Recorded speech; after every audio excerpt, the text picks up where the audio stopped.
So today I'm going to be doing an unboxing of a motherboard from ASRock.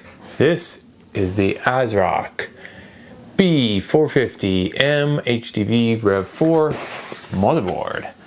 Now, a lot of you out there are shaking your head right now. You're like, what the heck are you doing a review, an unboxing review for a B450 motherboard? Aren't they dead? No, they still have support for them.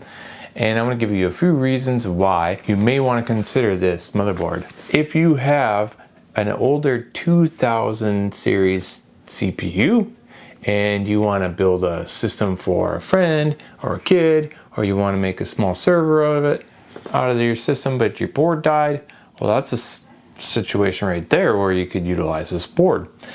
This board supports AM4 socket Ryzen 2000, 3000, 4000G, and 5000 processors. A lot of the B550 motherboards don't support 2000 series CPUs. So there you go. If you got a bunch of DDR4 RAM laying around and an older processor that's still good for most things, why are you going to throw away something that still works? Herein comes this, possibly this gem of a motherboard. Why did I get this? Well, I want to test it out, and I'm going to feature this in some upcoming videos. So if you haven't subscribed, this may be something you may want to keep an eye out for. How much did I pay for this? Ooh, 59 bucks, brand new.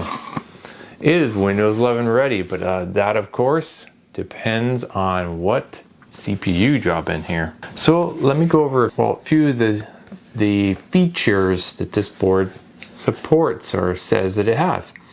Ultra M.2 32 gigabits per second PCIe Gen 3 X4 and SATA 3. This is a drawback of this board. It only has PCIe 3.0, and your B550 motherboards will support, in most cases, all of them will support PCI Express 4.0. Keep that in mind. It supports 4K by 2K resolution, a 3840 by 2160 output if you're using a CPU that supports that resolution with embedded graphics. Another downfall is that it only has 2 DDR4 DIMM slots, which could limit some of your upgrade potential as far as RAM is concerned. It has 1 HDMI, 1 DVI, and 1 D-sub. Now, who's going to use VGA? Well, a lot of people might for a third monitor, or if you're doing some output, or who knows? It's on here. I don't know. This is what they got, man. 4 SATA 3 ports, 1 M.2 slot, supports RAID 0, 1, and 10, 6 USB 3.1, 6 USB Gen 1, and 2 front and 4 rear, 6 USB 2.0. It also comes with 7.1 channel HD audio and a gigabit Realtek LAN. This is the micro ATX format. The fact that it comes with USB 3.1 up to 5 gigabits per second, it's pretty nice. So without further ado, let's turn the camera around. Let's open this box up and see what's in it and check out what the board looks like, shall we? Come on, let's go! First glance, cracking it open, we've got a manual, which is sometimes lacking in today's motherboards. It's got everything you might want to look for the board in here. Settings, layout, all that good stuff. So that's a little uncommon. And it's got the board pinouts for if you want to hook up stuff and you got bad eyes like me.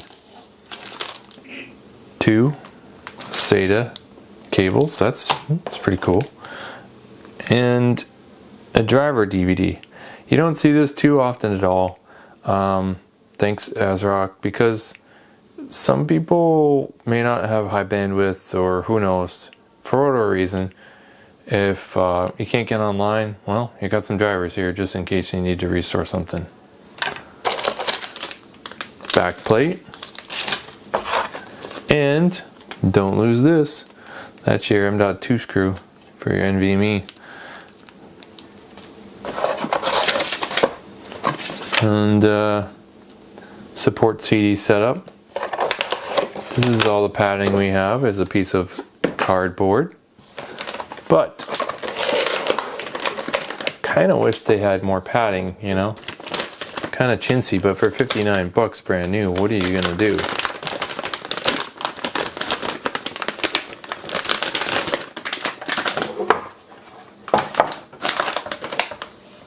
This right here is the motherboard in question. The motherboard we're reviewing.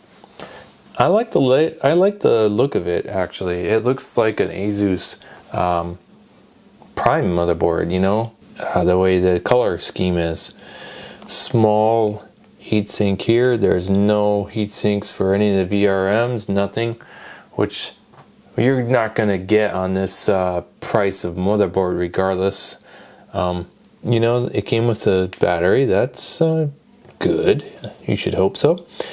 Again, there's only 2 DDR4 slots. PCI Express, main slot here, 3.0, your 4-pin power, 24-pin. They did have a padding here. Here's your 4 SATA slots. And we've got just your pin headers, you know. A lot of people might think, where's the fan headers? Well, let's see. I got one here, and I don't think there's any more. Oh, there's 2. There's one for the chassis and one for the CPU. And on the other side here, the I/O, USB 2.0, there's 2 of them, and 4 USB 3.0 gigabit LAN, your audio. You've got your HDMI, DVI, and your antiquated VGA. You've got a backplate here.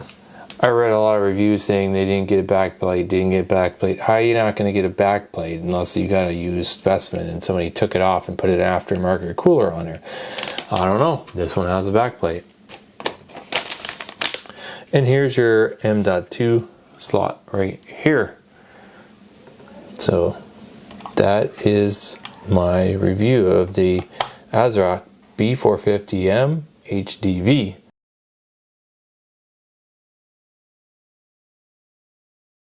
So you might be thinking to yourself, why wouldn't you just go get a B550 motherboard? I already have one. I wanted a 450 so I could test a few things and come up with some interesting content. But anyways, stay tuned for that. And you might be thinking, well, why didn't you get a B520 motherboard? Oh, an A520M, like the one up here, you can kind of see the box. That still has PCI Express 3.0. So you're going to gain some more support down the line, but you're still not getting a few of those other features, like faster M.2 slots or the support for faster PCI 4.0 video cards. So there's that. And some of those 520 motherboards don't even support Ryzen 2000 CPUs. So if you got one laying around like that, the B550 and the 520, you might be SOL. So this, if it works good and I test it out fine, it may be a no-brainer for 59 bucks. Oh, and guess what? I picked this up too. And this was 60 bucks on sale. Half price on Amazon. Oh, what is it? It's a it's an AMD Ryzen 4500 series 6-core 12-thread CPU. It comes with the stealth cooler, so for that combo, 120 bucks, you basically almost got yourself a system. So stay tuned for this combo and more tests coming up on Remember This Tech.